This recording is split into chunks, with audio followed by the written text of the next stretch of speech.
Hey, how's everyone doing today? So I know it's been a long time since I did one of these videos. Unfortunately, just due to business picking up and being really busy with moving, that's why I don't have my backdrop behind me and my setup's a little janky today. But I've been really busy and just haven't had the time to sit down to do one of these updates. So I apologize for those of you who do look forward to them. I generally have a list, or I guess I always have a list of like priorities, and obviously my paying clients are definitely higher up on the list. You know, same with my ability to make income, my ability to educate myself in my bodybuilding career. Unfortunately, social media generally falls below a lot of that. So if you ever see me go MIA from social media, it's generally because some of those things that are higher up on my priority list have taken over. And unfortunately, it's just the way things are currently. My goal eventually is to be able to reach more people, and there will be a point in time where the social media comes higher up on that priority list. So, anyway, to catch you up to speed, what happened? So, I did the video after my mini cut. So, that week after the mini cut, I went back to maintenance, or what I thought was maintenance. Unfortunately, during my mini cut, I had gotten in the habit, sorry about that, I had gotten in the habit of weighing my food cooked and putting in inputs on chronometer cooked. Now, for some reason, I had forgot that I had been weighing my rice dry prior to doing the mini cut. Now, when you weigh your rice dry, it's much more accurate. Depending on the rice cooker you use, the amount of volume of water, how much rice, the whole ratio, it all adds up and can influence the volume of the rice.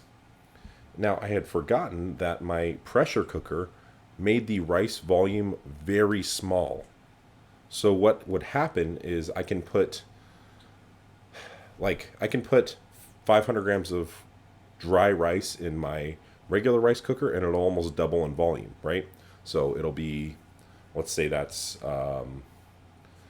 like 400 grams of carbs, right? But the volume of it is much larger. So in the pressure cooker, the volume is much smaller, but it's still 400 grams of carbs. Navi, can you stop doing that? Sorry, dog's chewing on a bone.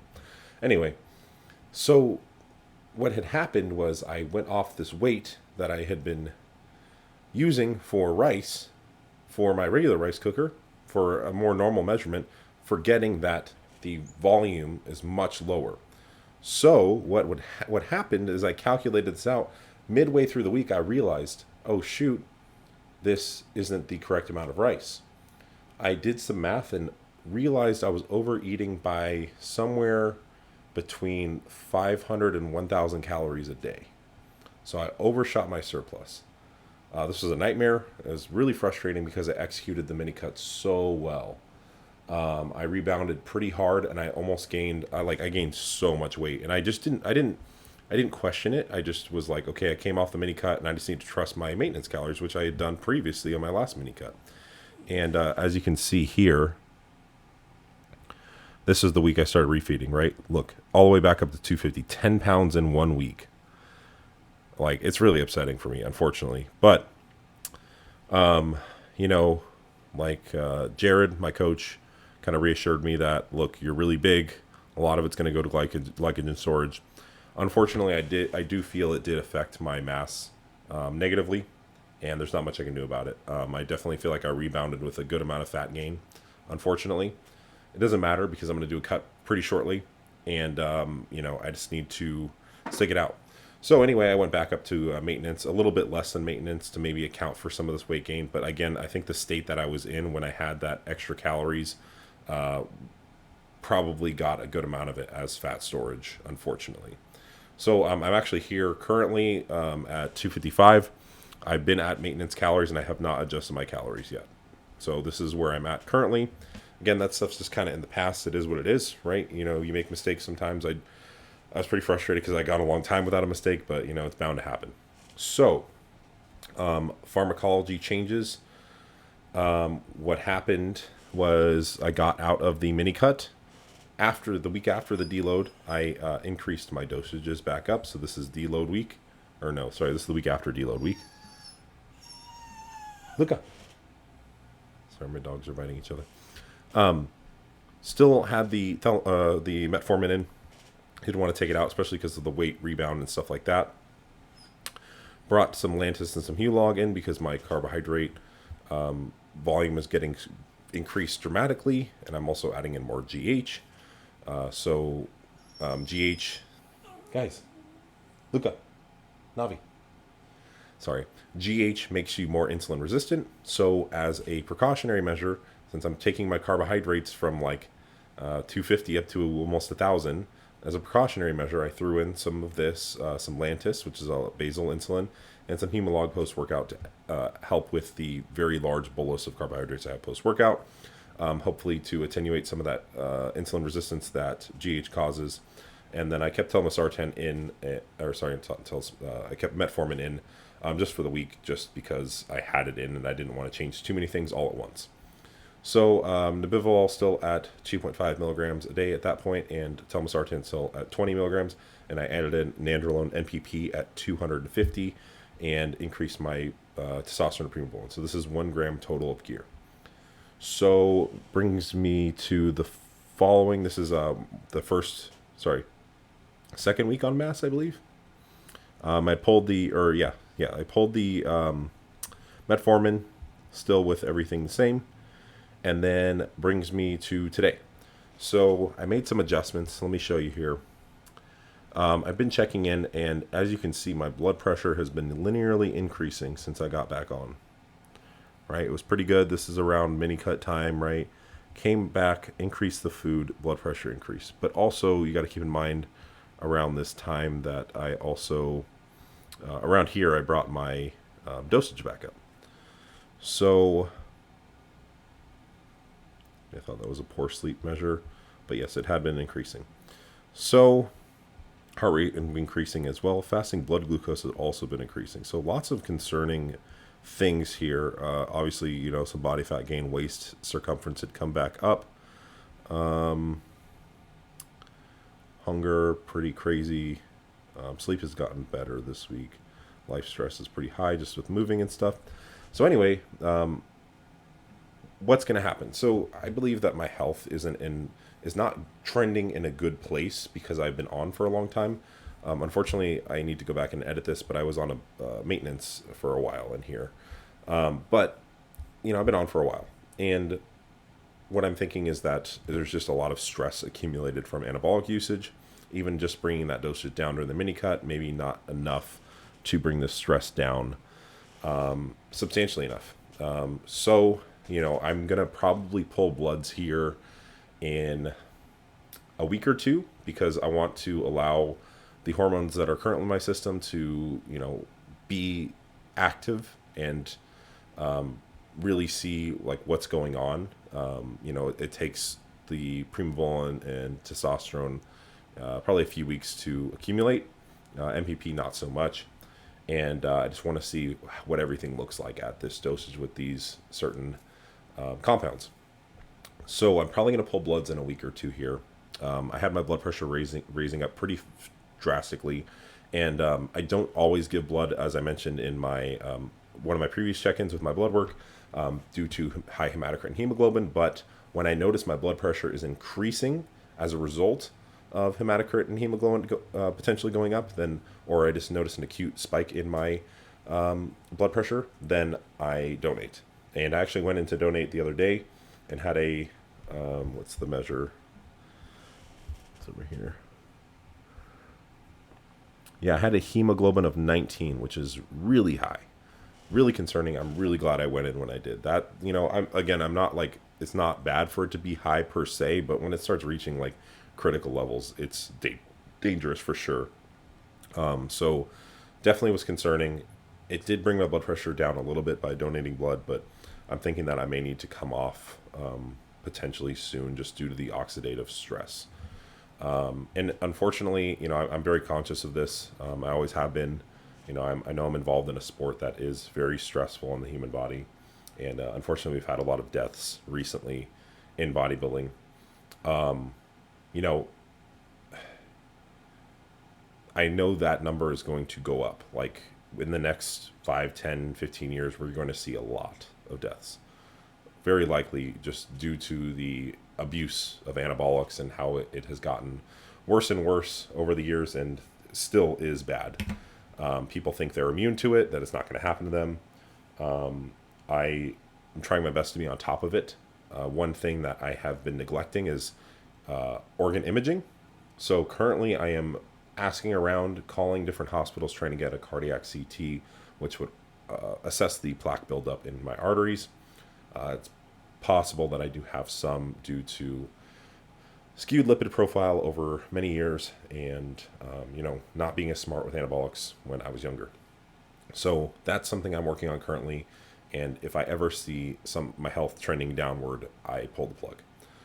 That being said, this is a very small amount of gear that I've been able to use, and I'm really proud of it. I'm really proud that I've been able to utilize different pathways, multiple pathways, and get the most out of the least. I mean, I'm running a gram of gear, and I'm approaching the biggest I have ever been. So before I get into the pictures and kind of show you that, I did increase my telmisartan dose to 40 milligrams a day, hoping that this will attenuate some of that increase in red blood cells and hemoglobin hematocrit, and also keep my blood pressure in check, keep me healthier with more lowering oxidative stress. Nandrolone does increase angiotensin, and it makes sense why I may need to increase my angiotensin receptor blocker, telmisartan, while I'm on nandrolone. I did notice a significant amount of water retention that came on with nandrolone. I'm probably tomorrow going to lower the dosage of nandrolone because it's had such a vast impact with 250 milligrams. I think I may have even gone in with that dosage too high. Like I could have gone away with like 150 and kept the primo and testosterone a little bit higher. I generally like those compounds because they are less, they cause less side effects. They're more tolerable at higher dosages. So I may just bring the primo and the testosterone up and the nandrolone down a little bit. So, but at the end of the day, I'm going to get some blood work done and really assess what's going on behind the scenes because I can only really guess right now, and I don't want to be putting myself in a compromised position health-wise. Just the reality of the matter. So, moving on. You saw my body weight has trended upward.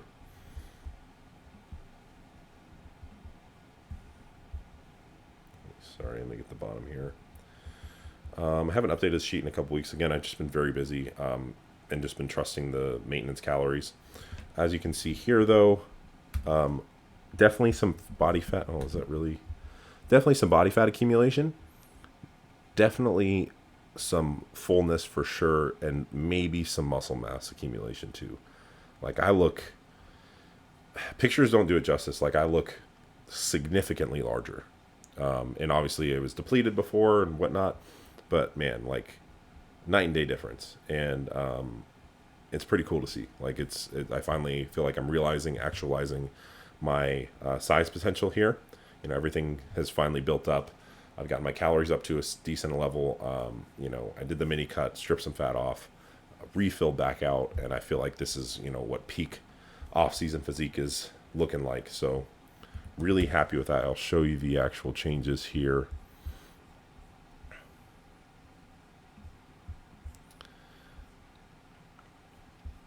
Give me a sec. So here we go. This is the changes. So again, you can notice some body fat accumulation. Waist is where the fat comes off first and comes back first, as you can see, is what it is. Legs definitely bigger, fuller. Arms and shoulders definitely bigger and fuller as well. Same here.